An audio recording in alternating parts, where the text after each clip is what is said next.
কর্মরত শিক্ষকদের জন্য টেট পরীক্ষা বাধ্যতামূলক এই রায় সুপ্রিম কোর্ট থেকে বেরিয়েছে। এটা সবারই জানা। তবে বর্তমান সময়ে এই রায়ের পরিপ্রেক্ষিতে সেন্ট্রাল গভর্নমেন্ট কী সিদ্ধান্ত নিচ্ছে বা সেন্ট্রাল গভর্নমেন্টের কী চিন্তাধারা আছে এই বিষয়ে লোকসভায় কোশ্চেন করা হয় এবং সেন্ট্রাল গভর্নমেন্ট থেকে যথাযথ উত্তর দেওয়া হয়। প্রথমত সুপ্রিম কোর্ট থেকে যে রায়টা দিয়েছে সেখানে বলা হয়েছে যারা টেটবিহীন বা টেট পরীক্ষা ছাড়া সরকারি স্কুলে শিক্ষকতার চাকরি পেয়েছে তাদের আগামী 2 বছরের মধ্যে টেট কোয়ালিফাই করতে হবে। যদি আগামী 2 বছরের মধ্যে তারা টেট কোয়ালিফাই না করে তাহলে তাদের চাকরি চলে যাবে। এবং পাশাপাশি সুপ্রিম কোর্ট থেকে এটাও বলেছে যাদের চাকরির মেয়াদ 5 বছর বা তার কম আছে তাদের টেট কোয়ালিফাই করতে হবে না, তারা আগামী 4-5 বছর এইভাবে চাকরি করে নিতে পারবে। তবে তারা প্রমোশন রিলেটেড কোনো বেনিফিট পাবে না। সত্যি রায়টা আসার পর সারা ভারতবর্ষে আলোড়ন সৃষ্টি হয়েছে, কারণ পুরো ভারতবর্ষে এই রায়টা কিন্তু লাগু হবে। এই রায় আসার পর ত্রিপুরা সহ বিভিন্ন রাজ্য থেকে সুপ্রিম কোর্ট সেন্ট্রাল গভর্নমেন্টের কাছে দাবি জানানো হয় যাতে এই রায়টা কিছু সংশোধন করা হয়। কারণ যারা 2008, 7, 6, 5, 2098, 95 যারা চাকরি পেয়েছে তখন তো টেট ছিল না। টেট তো 2010-11-তে চালু হয়েছে। তাহলে এর আগে যারা চাকরি পেয়েছে তারা তো টেটের মাধ্যমে চাকরি পায়নি। আর ত্রিপুরায় তো চালু হয়েছে 15, এর আগে টেটের মাধ্যমে চাকরি হয়নি ত্রিপুরাতেও। তাহলে সমস্ত শিক্ষকদের দাবি এটাই ছিল রাজ্য সরকারের কাছে, সুপ্রিম কোর্টের কাছে, সেন্ট্রাল গভর্নমেন্টের কাছে এই বিষয়ে একটা সঠিক সিদ্ধান্ত নেওয়ার জন্য। এর পরিপ্রেক্ষিতে লোকসভাতে সেন্ট্রাল গভর্নমেন্টের কাছে প্রশ্ন করা হয়েছে। কোশ্চেন নাম্বার 1606 এই কোশ্চেনটা করা হয়েছিল সেন্ট্রাল গভর্নমেন্টকে। সেন্ট্রালের যে মিনিস্ট্রি অফ এডুকেশন আছে, মিনিস্ট্রি অফ এডুকেশনকে মিনিস্টারকে এই কোশ্চেনটা করা হয়েছিল এই লোকসভা যে চলছে বর্তমানে বাজেট অধিবেশনে সেন্ট্রাল গভর্নমেন্ট অভিমত ব্যক্ত করার জন্য সেন্ট্রাল গভর্নমেন্ট এই বিষয়ে কী চিন্তাধারা করছে, আবার কী ডিসিশন নিয়েছে। সেন্ট্রাল গভর্নমেন্টকে সুপ্রিম কোর্টের কাছে কোনো আপিল করেছে বা সেন্ট্রাল গভর্নমেন্টকে এর সংশোধন ব্যাপারে কোনো পর্যালোচনা নিয়েছে, এই সিদ্ধান্তটা সেন্ট্রাল গভর্নমেন্টের কাছে কোশ্চেন কী করা হয়েছে সেটা আমরা দেখে নিই। কোশ্চেন নাম্বার 1606, এখানে শ্রী লালজি বর্মা এই কোশ্চেনটা করেছে এডুকেশন মিনিস্টারকে। এখানে বলা হয়েছে whether it is fact that many teacher appointment before 2011 as per guidelines of National Council of Teacher Education are still facing uncertainty and administrative hurdles related to teacher eligibility test in the country, if so details thereof। এখানে বলা হয়েছে 2011 সালে নিয়োগপ্রাপ্ত শিক্ষকদের জন্য যে TET সেটা কি বাধ্যতামূলক কিনা সেটা জানতে চাওয়া হয়েছে। whether the government is aware that teacher appointment before 2011 were appointment under the rules procedure application at that time when TET is non-mandatory in the country, and if so the details thereof। যখন 2011 সালের আগে যে শিক্ষকরা চাকরি পেয়েছে তখন NCT বা তখন রাজ্য সরকার গাইডলাইন্স অনুযায়ী চাকরি পেয়েছে, তখন কিন্তু টেট ম্যান্ডেটরি ছিল না। তাহলে এই বিষয়ে বর্তমান সময়ে তাদের কি হবে, তাদের চাকরি আনসারটেনিটি, তাদের চাকরি বিষয়ে কোশ্চেন করা হয়েছে। তারপর কোশ্চেন করা হয়েছে সেন্ট্রাল গভর্নমেন্টকে whether the government proposed to issue the clear uniform national policy to completely exempt all teacher duly appointment before 2011 from TET so as to ensure that no injustice is done to them, if so the details thereof। এখানে central government কি কোনো decision নিয়েছে, কোনো কি uniform national policy create করেছে বা বানানোর চিন্তা ভাবনা নিয়েছে অ্যাটলিস্ট 2011 সালে আগে যারা চাকরি পেয়েছে তাদের টেট যাতে বাধ্যতামূলক না হয় এর জন্য কি সেন্ট্রাল গভর্নমেন্ট কোনো ইউনিফর্ম এডুকেশন পলিসি বা ন্যাশনাল পলিসি বা কোনো সিদ্ধান্ত নিয়েছে কিনা বা সুপ্রিম কোর্ট কোনো আপিল করেছে কিনা সেটা জানতে চাওয়া হয়। এরপরে কোশ্চেন করা হয়েছে whether the government is likely to ensure that the service promotion and other right of teacher appointment 2021 is not adversely affected due to lack of TET, if so the details thereof।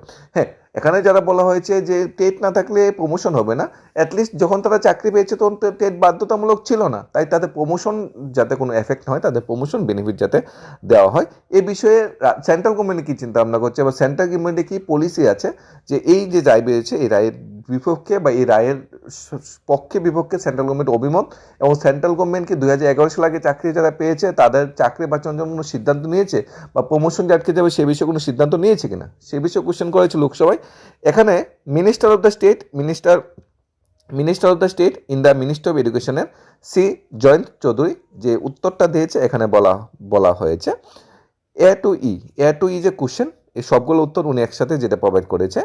In accordance with the provision subsection 1 section 23 of the right to children to free and compulsory education RT Act 2009, the National Council for Teacher Education NCTE by Gazetting Notification dated 23 August 2010 laid down the minimum qualification of a person to eligible appointment as a teacher class 1 to 8 as per notification passing teacher eligibility test is one of the essential qualification appointment as a teacher. TET একটা essential qualification শিক্ষক পদে চাকরি পাওয়ার জন্য, যার মোটিভেশনটা issue করা হয়েছিল 23 August 2010-এ। এরপর বলা হয়েছে the honourable supreme court India bright its judgement dated 1/9/2025 held the TET is one of the minimum qualification prescribed under section 23 of the act is mandatory for appointment as a teacher in school covered under the act.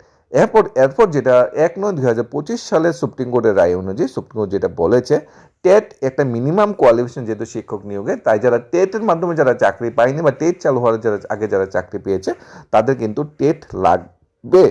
In respect of the service teacher requested পায়োর যে RT Act চালু হওয়ার আগে যে টিচাররা চাকরি পেয়েছে তাদের মানে যারা চাকরি অলরেডি করছে বা চাকরি পেয়েছে তাদের বলা হয়েছে টিচার হ্যাভিং মোর দেন 5 ইয়ার্স, যাদের চাকরি 5 বছরের বেশি আছে, remaining may qualify TET within a period of 2 years. অর্থাৎ যারা 5 বছরের বেশি চাকরি আছে যাদের মেয়াদ, তাদের আগামী 2 বছর ভিতরে টেট কোয়ালিফাই করতে বলা হয়েছে যদি তারা সার্ভিসটা কন্টিনিউ করতে চায়, নাহলে চাকরি থেকে তাদের বরখাস্ত করা হবে, চাকরি থেকে তাদের সাময়িক VRS নিতে হবে। Teacher having less than 5 years, যাদের চাকরি মেয়াদ 5 বছরের কম আছে, service remaining as one of the judgment have been permitted to continue the service till attaining the age of superannuum within qualifying the TET. হ্যাঁ, যারা 5 বছর কম চাকরি আছে তারা চাকরি শেষ দিন পর্যন্ত চাকরি করতে পারবে, তবে such teacher are not eligible to promotion unless they qualify the TET. তবে তারা যদি প্রমোশন পেতে যায় তাহলে তাদেরও টেট কোয়ালিফাই করতে হবে। The honourable Supreme Court has further directed that qualification of the TET is mandatory for all person aspiring for appointment as a teacher, eligible for a service teacher seeking appointment by the way promotion according to the statutory framework under the RT Act. এখানে supreme court যে সংশোধনটা করেছে, চাকরি পেতে হলে শিক্ষক পদে চাকরি পেতে গেলে তো টেট লাগবে, ইভেন যারা চাকরি অলরেডি করছে শিক্ষক পদে তাদেরও টেট কোয়ালিফাই করতে হবে, সেটা কনফার্ম কোয়ালিফিকেশন করে দিয়েছে। সেন্ট্রাল গভর্নমেন্ট এই বিষয়ে কোনো হস্তক্ষেপ এখন পর্যন্ত করেনি। সুপ্রিম কোর্ট যে রায় দিয়েছে সেই রায়টা এখনও পর্যাপ্ত, এখনও সেটা চালু আছে। তবে সেন্ট্রাল গভর্নমেন্ট থেকে দিক নির্দেশিকা এখনও ইস্যু করা হয়নি যে কি করতে হবে, কবে টেট হবে ইন সার্ভিস টিচারদের, সে বিষয়ে এখনও কোনো সিদ্ধান্ত গ্রহণ করা হয়নি বা রাজ্য সরকার এখনও কোনো সিদ্ধান্ত হয়নি। তবে সুপ্রিম কোর্ট যে রায় দিয়েছে সেটা কিন্তু এখনও কিন্তু সেই রায়টাই কার্যকর আছে, এখনও সুপ্রিম কোর্ট সেই রায় সংশোধন করেনি বা সেন্ট্রাল গভর্নমেন্ট থেকে সেই রায় সংশোধনের ব্যাপারে এখন পর্যন্ত কোনো সিদ্ধান্ত বরাদ্দ কোনো সিদ্ধান্ত হয়নি। তাহলে সেটাই বোঝা যাচ্ছে ত্রিপুরায় যারা অ্যাপয়েন্টমেন্ট আছে শিক্ষক যারা আছে তাদেরও কিন্তু টেট কোয়ালিফাই করতে হবে আগামী 2 বছরের মধ্যে, যদি সুপ্রিম কোর্ট থেকে এই রায়ের কোনো সংশোধন না করে। সবাই পজিটিভ আছে যে সুপ্রিম কোর্ট থেকে হয়তো কোনো সলিউশন করাবে এই বিষয়ে এগোচ্ছে, কিন্তু যদি কোনো সলিউশন না করে তাহলে এই রায় কিন্তু কার্যকর হবে। আমরা যদি বিষয়টা একটু সংক্ষেপে জানার চেষ্টা করি, বিষয়টা কী ছিল, প্রশ্নটা কী ছিল, বলেছে 2011 সালের আগে নিয়োগ পাওয়া শিক্ষকদের ক্ষেত্রে টেট বাধ্যতামূলক কিনা এবং চাকরি প্রমোশনে সরকারের অবস্থান কি সেটা জানতে চাওয়া হয়েছে, এবং 2011 সালের আগে যারা চাকরি পেয়েছে তাদের জন্য টেট বাধ্যতামূলক কিনা সেটা জানতে দেওয়া হয়েছে। সরকারের উত্তরের মূল কথা হলো টেট বাধ্যতামূলক বলা হয়েছে। RT 2009 অনুযায়ী NCT 2010 সালে নিয়ম হয়, সেই অনুযায়ী শিক্ষক হওয়ার জন্য টেট একটি আবশ্যিক যোগ্যতা। সুপ্রিম কোর্ট কি বলেছে, টেট হলো ন্যূনতম যোগ্যতা, তাই এটা বাধ্যতামূলক। তাহলে 2011 সালে আগে নিয়োগ পাওয়া শিক্ষকদের কি টেট দিতে হবে? হ্যাঁ, উত্তরটা হলো যদি চাকরি 5 বছরের বেশি সময় থাকে তাদের 2 বছরের মধ্যে টেট পাস করতে হবে, আর যাদের চাকরি 5 বছরের কম সময় বাকি তারা টেট ছাড়াই চাকরি করতে পারবে না অবসর পর্যন্ত, কিন্তু প্রমোশন পাবে না। ভবিষ্যতে নিয়োগ ও প্রমোশন ক্ষেত্রে টেট বাধ্যতামূলক, প্রমোশনও টেট লাগবে। সহজ কথায় টেট ছাড়া শিক্ষকতা বা প্রমোশন কোনোভাবেই সম্ভব নয়। আগামী 2 বছরের মধ্যে কিন্তু সেইভাবে তাদের কোয়ালিফিকেশন বা টেট যোগ্যতা যেটা অর্জন করতে হবে। একটা আর্টিকেলও কিছুদিন আগে, আজকে আমাদের প্রভাতী দৈনিক প্রতিবাদী যে আজকের ফরিয়াদে এই বিষয়ে একটা আর্টিকেল উঠে এসেছে টেট বাধ্যতামূলক বিষয়ে। সেখানে বলা হয়েছে সিনিয়র শিক্ষকদের টেট পরীক্ষা বাধ্যতামূলক সঙ্গত রায় কার্যকর হলে চাকরি হারাবেন প্রায় 3700 জন শিক্ষক। টেট যদি বাধ্যতামূলক চাকরি হারাবেন সেটা বলা হয়নি, তাদের টেট কোয়ালিফাই করে চাকরিটা অর্জন করতে হবে, অর্থাৎ 3700 শিক্ষকদের চাকরিতে কোশ্চেন মার্ক চলে আসবে। এখানে বলা হয়েছে শিক্ষাভবন আধিকারিকরা জানিয়েছে এই রায়ের আওতায় পড়বেন 3,700 শিক্ষক। রায় কার্যকর হলে চাকরি বাঁচানো প্রায় অসম্ভব হয়ে দাঁড়াবে যদি রায় পুনর্বিবেচনার আবেদন করে দুই বামপন্থী শিক্ষক সংগঠন। আগরতলা যেটা একটা কর্মসূচি হয় এই বিষয়ে দাবি জানানোর জন্য।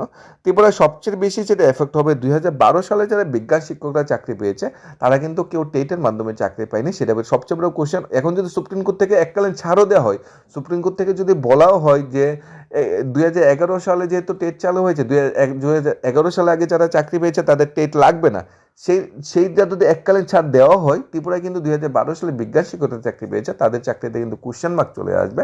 সেখানে কিন্তু তাদের টেট অবশ্যই কোয়ালিফাই করতে হবে, কারণ তৎকালীন বামপন্থী সরকার মানে শিক্ষার অধিকার আইনকে বৃদ্ধাঙ্গুল দেখে 2022 সালে বিজ্ঞান শিক্ষকদের নিয়োগ করেছিল এবং একইভাবে 2010 সালেও কিন্তু শিক্ষক নিয়োগ করেছিল। কিন্তু 2010 সালে যে আইন মেনে, যে পলিসি মেনে 10,323 শিক্ষকদের নিয়োগ দেওয়া হয়েছিল, সেই পলিসি মেনে 10,300 শিক্ষকদের চাকরি কিন্তু চলে গিয়েছিল কোর্টের রায়ে। কিন্তু সেই পলিসি মেনে 2012 সালে বিজ্ঞান শিক্ষকদের চাকরি কিন্তু এখনো আছে, সেটা কিন্তু বিরাট বড় একটা কোশ্চেন চলে আছে। যদিও হাইকোর্ট তাদের চাকরি বহাল রেখেছে, হাইকোর্ট তাদের রেগুলেশনের জন্য দিক নির্দেশিকা দিয়েছে, কিন্তু সুপ্রিম কোর্ট তো হাইকোর্ট থেকে বড়, সুপ্রিম কোর্টের জাজমেন্টটা তো মানতে হবে। ইন ফিউচার যদি এই বিষয়ে কোনো সংশোধন না আসে তাহলে কিন্তু সবাই কিন্তু টেট বাধ্যতামূলক, তার 2011 সালের চাকরি হোক, 2011 সালের আগের চাকরি হোক বা 2011 সালের পরের চাকরি হোক, সবাই কিন্তু টেট পরীক্ষা দিতেই হবে আগামী 2 বছরের মধ্যে।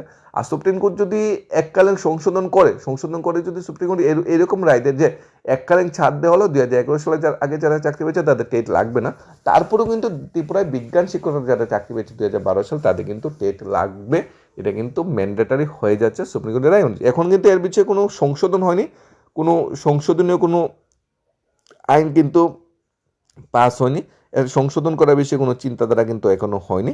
লোকসভাতে এই যে অ্যান্সারটা দেওয়া হয়েছিল, অ্যান্সারটা দেওয়া হয়েছে 9/2/2026, অর্থাৎ এই মাসের ফেব্রুয়ারি মাসের 9 তারিখ লোকসভায় যে কোশ্চেনটার উত্তর দিয়েছে minister of state and minister of education Shri Jayant Chaudhary এর প্রশ্ন উত্তর দিয়েছে। এখন এখানে কিন্তু কোনোভাবেই কিন্তু বলা হয়নি যে টেট বাধ্যতামূলক নয়, এখানে কোনোভাবেই কিন্তু বলা হয়নি টেট ছাড়া চাকরি থাকবে বা সরকার কোনো সঠিক সিদ্ধান্ত নিচ্ছে। তবে ইন ফিউচার কি হতে পারে সেটা এখনও বলা যাচ্ছে না। তবে বর্তমান সময়ে যে লোকসভায় যে কথাগুলো হয়েছে, সুপ্রিম কোর্টের রায়ের পর্যালোচনা যেটা হয়েছে, সেটি আমরা যেটা তথ্য পেয়েছি সেটি আলোচনা করার চেষ্টা করছি।